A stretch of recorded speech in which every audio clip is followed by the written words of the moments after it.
আর এই জায়গায় বলতে গিয়ে ইউটিউব চ্যানেল ভাই যারা এসেছো, হ্যাঁ হ্যাঁ তোমাদের কাছে আমার নতুন করে কিছু বলার নেই, সকলে জানো। আমি শুধু একটা জিনিসই তোমাদের কাছে জানবো, সেটা হচ্ছে তোমাদের এই যতগুলো চ্যানেল, আমি তো চিনি না সবাই যারা এসেছো, প্রথম কথা হলো তোমাদের কারো চ্যানেল থেকে কি দীনকৃষ্ণ ঠাকুরের কীর্তন ছাড়া হয়? যারা এসেছো এখানে বাকিরা কোথায়? কারো চ্যানেল থেকে ছাড়া হয় কীর্তন? ছাড়া হয় না? ঠিক আছে, হ্যাঁ হ্যাঁ হ্যাঁ, দীনকৃষ্ণ ঠাকুরের কীর্তন যদি কোনো চ্যানেল আপলোড করে তাহলে কাকে আমি ভিডিও করতে দেবো না। হ্যাঁ হ্যাঁ হ্যাঁ, কেন ও সনাতন ধর্ম বিদ্বেষী লোক, ওকে সহ্য হয় না আমার। হ্যাঁ হ্যাঁ হ্যাঁ, সে ক্যামেরা বন্ধ করে নেবে, বাকিরা চালাবে। আর যারা রয়েছে তোমরা সকলে কীর্তনের শেষে আমার সঙ্গে দেখা করো, একটু কথা আছে, অন্য কিছু না। চল চল চল, আমি বলতে গিয়ে বলবো সবার আগে এটা বলা, সত্যি কথা বলতে কি জানেন, অন্য কিছু না, সমাজ সংস্কার হোক, এটা আমি চাই। তার জন্য আমি অনেক কথা বলি, কিন্তু তা বলি এটা নয় আমার নিজের বাবাকে পাড়ার লোক গালাগালি দেবে আমি থেকে সাপোর্ট করবো, এটা হয় না। সমাজ সংস্কারের নামে তুমি মহাভারতকে গালি দেবে, তুমি কৃষ্ণকে গালি দেবে, রাধারানীকে মান বলবে, আমি সেটা মানব না। হ্যাঁ হ্যাঁ, আমি আমার পিতার অপমান আমি সহ্য করবো না। যে মানছে তার ভালো লাগে, সে মানছে তার ব্যাপার। চল চল, আমরা বলতে গিয়ে বলবো সবার আগে এই জায়গায় দাঁড়িয়ে আজকে আলোচনা লীলা মাধুর্য যা প্রকাশ হবে। আপনারা বহুদিন ধরে কীর্তন শুনছেন এখানে বসে, আমি বলতে গিয়ে সবার আগে বলবো, যখন আমরা নাম কীর্তনের শেষ পদটা গাই, ওখানে আমরা কীর্তনে করি ওই আছে না, হরি হরয়ে নমঃ, কৃষ্ণ যাদবায় নমঃ, যাদবায় মাধবায় কেশবায় নমঃ। ওই পদাবলিতে এক জায়গায় লেখা আছে, জয়রূপ সনাতন ভট্ট রঘুনাথ, শ্রীজীব গোপাল ভট্ট দাস রঘুনাথ, এই ছয় গোসাইয়ের পরিচরণ বন্দন, যা হইতে বিঘ্ননাশ অবিশ্রিষ্ট পূরণ, এই ছয় গোসাই যবে বোঝে করিলেন বাস, বোঝে রাধা কৃষ্ণের নিত্য লীলা প্রকাশ। এই যে সর্বস্বামীর নাম আমরা শুনলেন 1 2 3 4 করে, জয়রূপ সনাতন ভট্ট রঘুনাথ, শ্রীজীব গোপাল ভট্ট দাস রঘুনাথ, এই 6 জন। মনে রাখবেন এই 6 জন কিন্তু শুধুমাত্র বৈষ্ণব নয়, এটা হচ্ছে মহাজন। মহাজন কাকে বলে? ঊর্ধ্বলিঙ্গ ঊর্ধ্বজনী ঊর্ধ্বরতি হয়, ঊর্ধ্ব না হইলে জীবে যাবে জমালয়, পুরুষের লিঙ্গ হয় মস্তকের মণি, তা লইয়া খেলা করে দেবপদ্মজনী, শ্রীরাধিকা হয় তার প্রেমের মহাজন, সেই মানুষের বাড়ে ওজন, তাকে বলে মহাজন। মহাজন সবাই হতে পারবে না। হ্যাঁ হ্যাঁ, মানুষের দুটো হাত, ডান হাত বাঁ হাত, মহাজনের আরেকটা হাত আছে, ওকে বলে শ্রীহস্ত, যা দিয়ে ভগবানের কথা লেখা। মহাজনরা আমাদের মতো করে স্কুল কলেজে পড়েন নাই, বড় বড় উচ্চ শিক্ষিত হন নাই, কিন্তু তাদের লেখা বড় বড় জায়গায় গবেষণা হচ্ছে যে কি করে লিখলো এত সুন্দর ভাষা। যারা নবদ্বীপে গিয়েছেন, নবদ্বীপে যারা, আমি মায়াপুরের কথা বলি না, এবারের কথা বলছি, নবদ্বীপে যে আপনারা কোনোদিন বৃন্দাবন দাস ঠাকুরের শ্রীপাঠে যান, বৃন্দাবন দাস ঠাকুর মানে তিনি, তাকে কলিযুগের ব্যাসদেব বলা হয়, বৃন্দাবন দাস ঠাকুর, যিনি চৈতন্য ভাগবতের রচয়িতাকার। যদি বৃন্দাবন দাস ঠাকুরের শ্রীপাঠে আপনারা যান, গেলে দর্শন করবেন, বৃন্দাবন দাস ঠাকুরের শ্রীপাঠে ঢুকতে গেলে ওপরে একটা বড় করে তরুণ দেওয়া আছে, সাইনবোর্ড, ওখানে লেখা আছে পরিষ্কার বাংলায়, কি মনুষ্যে লিখিতে নারে ওইছে গ্রন্থ ধন্য, বৃন্দাবন দাস লিখে বক্তা শ্রী চৈতন্য।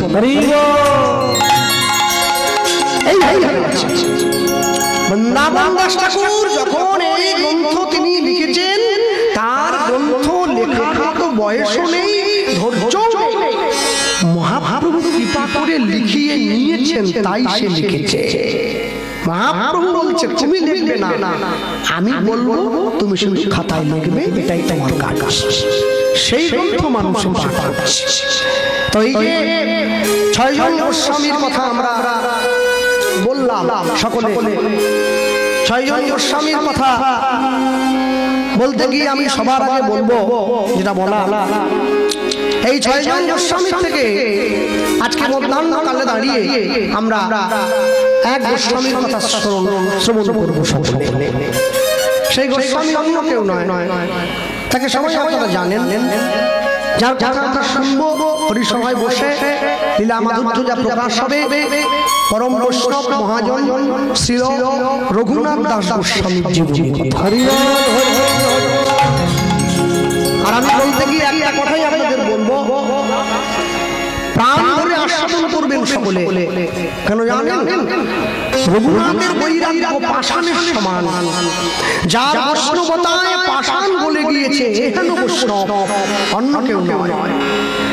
গোটা বৈষ্ণব জগতে 4 জন বৈষ্ণব আছেন যারা বিশ্বশ্রেষ্ঠ কীর্তি অর্জন করেছেন। 4 জন বৈষ্ণব কে? নামে ঠাকুর হরিদাস,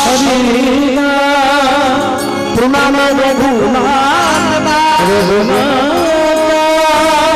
আচার্য শ্রী রামানন্দ, হরিনাম প্রচারে শ্রীপাদ নিত্যানন্দ,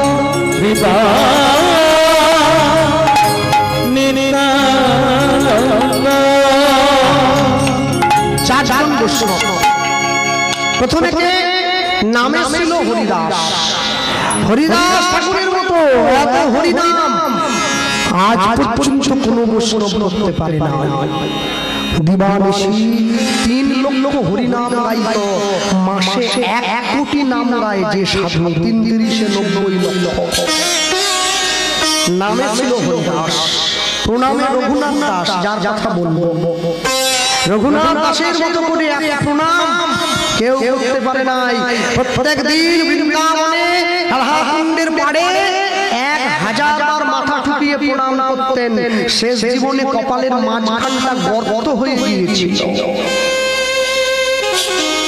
তারপরে বলছেন আচার্য শ্রী রামানন্দ, রামানন্দ রায়ের মতো করে, রায় রামানন্দের মতো করে গৌর ভক্তির আচরণ আজ পর্যন্ত কেউ করতে পারে না। যদি বলেন ভাই এই কথা কেন বলছো, মনে রাখবেন যারা বাড়িতে ফুলের গাছ লাগায় দেখবেন রাত্রিবেলা ঘুমোতে যাওয়ার আগে দেখছি গোলাপ ফুলটা কুড়ি হয়েছে, সকালবেলা ঘুম থেকে দরজা খুলে দেখছি ওটা কুড়ি নয়, ওটা ফুল হয়েছে। তাহলে আমি কুড়িটা দেখছি, ফুলটা দেখছি, কেমন করে গোলাপ ফুলটা একটু একটু করে কুড়ি থেকে ফুল হয়ে যাচ্ছে আমরা কে দেখেছি? কেউ দেখে নাই। রাধা কৃষ্ণ মিলিত তনু গৌর আমরা সবাই জানি, কিন্তু রাধা কৃষ্ণ কেমন করে মিলেমিশে গৌর হয়ে যাচ্ছে এটা আমরা কেউ দেখিনি। রামানন্দ রায় দেখেছে। তবে প্রভু হাসি তারে দেখাইলা স্বরূপ, রসরাজ মহাভাব দুহু এক রূপ। আর শেষে বলছেন হরিনাম প্রচারে শ্রীপাদ নিত্যানন্দ। নিতাই চাঁদের মতো করে জগাই বাধাইয়ের মতো মাতালের কাছে মার খেয়েও একবার তোরা কৃষ্ণ বল মেরেছিস কলসির খানা, তা বলে কি প্রেম দেব? এইভাবে নাম প্রচার করতে কেউ পারে না। চল চল চল আমরা শুনবো রঘুনাথ দাসের কথা। কত বড় জমিদারের ছেলে, সর্বস্ব ত্যাগ করে গৌর চরণে নিজেকে সমর্পণ করেছে, তার এই জীবন থেকে বোঝা যায়। আপনাদের দক্ষিণ 24 পরগনার পরে জেলা একটা পরে জানলাম হাওড়া জেলা। হাওড়ারই আছে হুগলি, তারপরে আমাদের মেদিনীপুর। এই হুগলি জেলাতে একটা বিখ্যাত জায়গা আছে, যে জায়গাটার নাম হচ্ছে ব্যান্ডেল। ট্রেন যায় হাওড়া থেকে ব্যান্ডেল লোকাল। ব্যান্ডেল স্টেশনে নেমে 21 কিলোমিটার গেলে একটা গ্রাম পড়ে, যে গ্রামটার নাম হচ্ছে আদি সপ্তক গ্রাম। এখনো আছে। আদি সপ্তক গ্রামের 2 জন জমিদার, বড় ভাইয়ের নাম হিরণ্য দাস, ছোট ভাইয়ের নাম গোবর্ধন দাস। একই মায়ের পেটে 2 ভাই, কিন্তু 2 ভাই কি কর্ম করত? 2 ভাই সারা বাংলা থেকে খাজনা আদায় করে দিল্লিতে হোসেন শাহের দরবারে পাঠাতো। হোসেন শাহ এই 2 ভাইয়ের কর্মে খুশি হয়ে প্রতি বছর এই 2 ভাইকে বেতন দিতেন বছরে 9.5 লক্ষ টাকা, আজ থেকে 500 বছর আগে। যেটা বর্তমান বাজারে 100 কোটি টাকার সমান। তাহলে দুজনের জীবনে পয়সা ছিল, গাড়ি ছিল, বাড়ি ছিল, সব আনন্দ ছিল, সুখ ছিল, কিন্তু মনে শান্তি ছিল না। কেন জানেন? দুই ভাই নিত্য নিত্য ভগবানের মন্দিরে গিয়ে কাঁদতো, প্রভু তুমি আমাদেরকে সব দিয়েছো, কিন্তু আমরা মরে যাওয়ার পরে এই জমিদারির উত্তরাধিকারী যে হবে এরকম তো কাউকে দিলে না, একটা সন্তান দিয়ে দাও যে এই জমিদারির পরবর্তী জমিদার হবে। ভগবান বলে দেব না। কেন? তোরা সন্তান পাসনি বলে আমায় ডাকছিস, পেয়ে গেলে আর আমায় ডাকবি না। মানুষ যখন সুখে থাকে তখন ভগবানকে ডাকে না, মানুষ যখন দুঃখে থাকে তখন ভগবানকে ডাকে। কেন জানো? যখন যুদ্ধ শেষ হয়ে গেল, কুরুক্ষেত্র থেকে সবাই বিদায় নিয়েছে, কৃষ্ণ গিয়ে কুন্তিকে প্রণাম করছে, পিসি আমার বিদায় দাও, আমি আসি, তোমার ছেলেরা রাজা হয়েছে তো, জিতে গিয়েছে। কৃষ্ণ চলে যাবি বাবা? কুন্তির চোখে জল। কাঁদছো কেন? তুমি 5টা গ্রাম চেয়েছিলে তোমার ছেলেরা, আমি পুরো রাজ্য দিয়ে দিয়েছি, আর কি চাই? তোমার ছেলেরা বেঁচে আছে, তোমার 5 সন্তান আনন্দে আছে, সুস্থ আছে, সবল আছে, আর কি? কৃষ্ণ একটা জিনিস সময় দেবী বাবা। কি বলছো? রাজ্য দিয়ে দিলাম, আর তুমি কি নেবে বল? বল সোনা হিরে মণি মানিক টাকা পয়সা, আর দুটো গাড়ি করে দেবো, আর দুটো বাড়ি করে দেই, 500 বিঘে জমি করে দেবো? না না না, ওসব কিছু না, আঁচলটা পেতে দিয়েছি। কি গো ভগবানের কাছে চাইছো তাও আঁচল পেতে? বাড়ি থেকে বস্তা নিয়ে আরে এই আঁচলে কি ধরবে? এটা বড় কিছু নিয়ে এসো। কৃষ্ণ আঁচলটাই দিলেই হবে বাবা। কি কি দেবে? কি দেবে? চলে যাওয়ার আগে যদি পারিস আমায় একটু আঁচল ভরে দুঃখ দিয়ে যেতে পারিস। কৃষ্ণ অবাক হয়ে গেছে, কি চাইছো?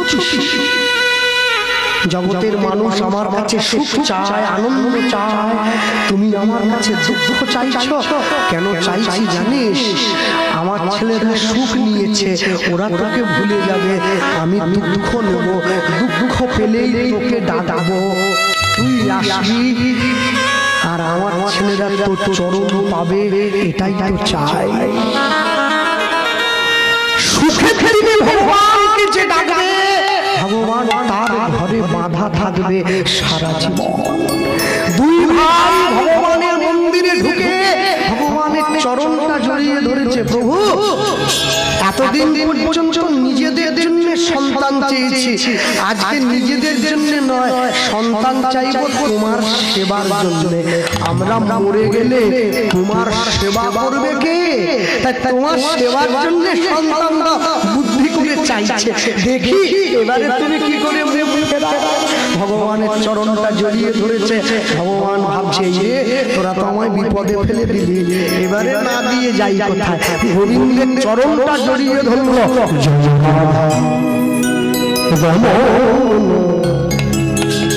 জয়